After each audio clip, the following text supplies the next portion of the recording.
السلام علیکم ورحمۃ اللہ وبرکاتہ۔ سعودی عرب دنیا کی وہ واحد مملکت ہے جس کا نام کسی خاندان کے نام پر ہے۔ سعودی عرب پر فرمانروا خاندان آل سعود کا پس منظر کیا ہے؟ اس خاندان کے آباء و اجداد کون ہیں؟ اس خاندان کا تعلق کیا واقعی عرب کے مشہور خاندان عمدہ سے ہے جیسا کہ عام طور پر خیال کیا جاتا ہے؟ کیا آل سعود حقیقت میں عربی النسل ہیں یا یہ کسی اور خاندان سے تعلق رکھتے ہیں؟ اور کیا ان کے آباء و اجداد مسلمان تھے یا ان کا تعلق کسی دوسرے مذہب سے تھا؟ یہ وہ تمام سوالات تھے جو تحقیق طلب تھے، چنانچہ اس تحقیق کا بیڑا محمد ساخر نے اٹھایا۔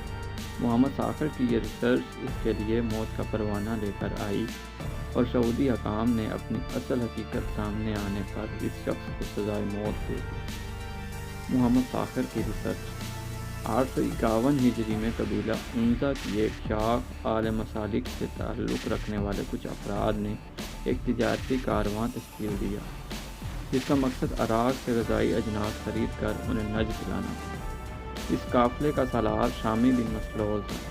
اس قافلے کا گزر جب بصرہ کے بازار سے ہوا تو قافلے کے کچھ لوگوں نے اشیاء خوردونوش خریدنے کے لیے بصرہ کے بازار کا رخ کیا۔ وہاں وہ ایک تاجر کے پاس پہنچے۔ یہ تاجر یہودی تھا۔ اس کا نام مردخائی بن ابراہیم بن موسیٰ تھا۔ خرید و فروخت کے دوران اس تاجر نے ان لوگوں سے پوچھا کہ تمہارا تعلق کہاں سے ہے؟ انہوں نے جواب دیا کہ ان کا تعلق عنزہ قبیلے کی ایک شاخ المسالک سے۔ یہ نام سننا تھا کہ یہودی کھڑا ہوا اور وہ ان میں سے ہر فرد سے بڑے اتفاق کے ساتھ گلے ملا۔ اس نے بتایا کہ وہ خود اس قبیلے کی شاخ سے تعلق رکھتا ہے، لیکن اپنے والد کے عنزہ قبیلے کے بعض افراد سے ایک خاندانی جھگڑے کی وجہ سے اس نے بصرہ میں آ کر رہائش اختیار کر لی۔ اس نے اپنے خادموں کو حکم دیا کہ قافلے والوں کے تمام اونٹوں پر گندم، کھجور اور چاول کی بوریاں لاد دو۔ یہودی تاجر کے اس رویے نے قافلے والوں کو حیران کر دیا۔ وہ انتہائی خوش ہوئے کہ عراق میں ان کے ایک خاندان کا فرد مل گیا ہے جو ان کے رزق کا وسیلہ ہے۔ انہوں نے اس کی ہر بات پر منوانی یقین کر لیا۔ اگرچہ وہ تاجر یہودی تھا، لیکن چونکہ مسالک قبیلے کے لوگوں کو اناج کی شدید ضرورت تھی، لہٰذا انہوں نے اس کی مہمان نوازی کو اپنے لیے غنیمت سمجھا۔ جب قافلہ اپنا واپسی کا رخت سفر باندھ رہا تھا تو اس نے اہل قلم سے درخواست کی کہ وہ اگر اسے بھی اپنے ہمراہ لے لیں تو یہ اس کے لیے بڑی خوش بختی ہوگی، کیونکہ اس کی عرصہ دراز سے خواہش ہے کہ وہ اپنے آباء و اجداد کے وطن کو دیکھے۔ نجد پہنچ کر اس نے لوگوں سے راہ و رسم بڑھانا شروع کر دی اور کئی افراد کو اپنی شرف زبانی کی بنا پر اپنے حلقہ اثر میں لانے میں کامیاب ہو گئے، لیکن غیر متوقع طور پر اسے وہاں القصیم سے تعلق رکھنے والے ایک مذہبی رہنما شیخ صالح السلمان عبداللہ کی مخالفت کا سامنا کرنا پڑا۔ اس مذہبی عالم کی تبلیغ کا دائرہ نجد، یمن اور حجاز تک پھیلا ہوا تھا۔ یہودی کو اس شخص کی مخالفت کی وجہ سے مجبوراً یہ علاقہ چھوڑنا پڑا اور وہ القصیم سے الاحیاء آ گیا۔ یہاں اس نے اپنا نام تبدیل کر دیا اور مردخائی سے مرخان بن ابراہیم موسیٰ بن گیا۔ پھر وہ یہاں سے القطیف کے قریب ایک علاقے درائیہ میں قیام پذیر ہو گیا۔ یہاں اس نے مقامی باشندوں میں اپنا اثر و رسوخ بڑھانے کے لیے ایک من گھڑت کہانی کا سہارا لیا۔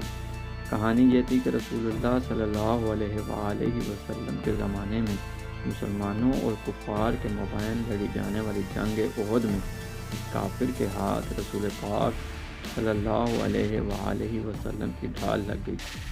اس کافر نے یہ ڈھال بنو کنیکہ کے ہاتھ فروخت کر دی۔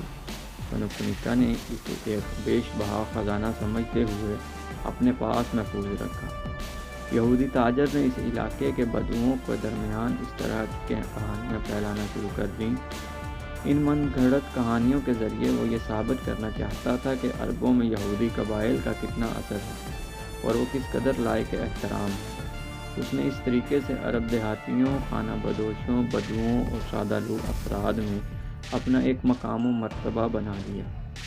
آخر اس نے ارادہ کر لیا کہ وہ مستقل طور پر القطیف کے قریب درعیہ قصبے میں قیام کرے گا اور اسے اپنی سرگرمیوں کا مرکز بنائے گا۔ اس کے خیال میں یہ علاقہ عرب میں بڑی یہودی سلطنت کے قیام کے لیے راہ ہموار کرے گا۔ اپنے ان مقاصد کی تکمیل کے لیے اس نے عرب کے صحرائی بدوؤں سے روابط شروع کر دیے۔ اس نے اپنے آپ کو ان لوگوں کا ملک یعنی بادشاہ کہلوانا شروع کر دیا۔ اس موقع پر دو قبائل، قبیلہ عجمان اور قبیلہ بنو خالد، اس یہودی کی اصلیت کو جان گئے اور فیصلہ کیا کہ اس فتنے کو یہیں ختم کر دیا جائے۔ دونوں قبائل نے باہم اس کے مرکز دریا پر حملہ کر دیا اور اس قصبے کی اینٹ سے اینٹ بجا دی، جبکہ مردخائی جان بچا کر بھاگ نکلنے میں کامیاب ہو گیا اور العارض کے نزدیک المیلی بیت غصیبہ کے نام سے ایک فارم میں پناہ لی۔ یہی العارض آج ریاض کے نام سے جانا جاتا ہے، جو سعودی عرب کا دارالحکومت علاقہ ہے۔ مردخائی نے اس فارم کے مالک کو درخواست کی، جو کہ بہت بڑا زمیندار تھا، کہ وہ اسے پناہ دے۔ فارم کا مالک اتنا مہمان نواز تھا کہ اس نے مردخائی کی درخواست قبول کر لی اور اسے اپنے ہاں پناہ دے دی، لیکن مردخائی کو اپنے میزبان کے پاس ٹھہرے ہوئے ایک ماہ ہی گزرا تھا کہ اس نے اپنے محسن اور اس کے اہل خانہ کو چوروں کے ایک گروہ نے قتل کیا۔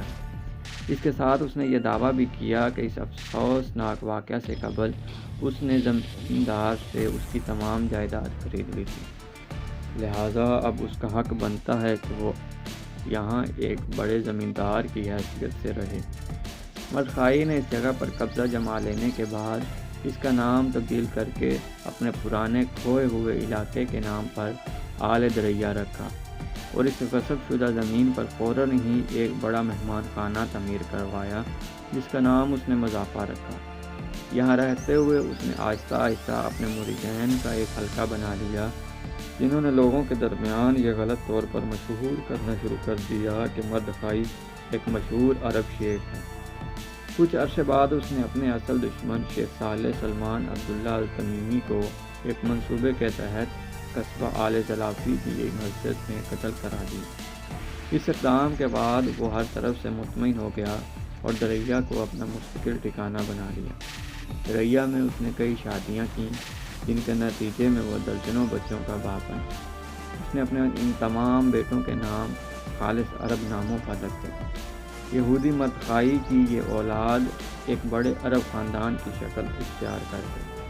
اس خاندان کے لوگوں نے مرد کے نقش قدم پر چلتے ہوئے غیر قانونی طریقوں سے لوگوں کی زمینیں ہتھیانا شروع کر دیں اور ان کے فارموں پر قبضہ کرنا شروع کر دیا۔ اب یہ اس قدر طاقتور ہو گئے کہ جو کوئی بھی ان کی شرانگیزیوں کے خلاف آواز اٹھاتا اسے قتل کروا دیتے۔ یہ اپنے مخالف کو زیر کرنے کے لیے ہر حربہ استعمال کرتے۔ اپنے اثر و رسوخ کو مزید بڑھانے کے لیے انہوں نے رابعہ، عنزہ اور المصالح کے مشہور عرب قبائل کو اپنی بیٹیاں دیں۔ مردخائی کے لاتعداد بیٹوں میں سے ایک بیٹے کا نام المقارن تھا۔ المقارن کے ہاں پہلا بیٹا پیدا ہوا جس کا نام محمد رکھا گیا۔ محمد کے بعد المقارن کے ہاں اس کے دوسرے بیٹے نے جنم لیا، جس کا نام سعود رکھا گیا۔ یہودی مردخائی کے اسی بیٹے کی نسل بعد میں آل سعود کہلائی۔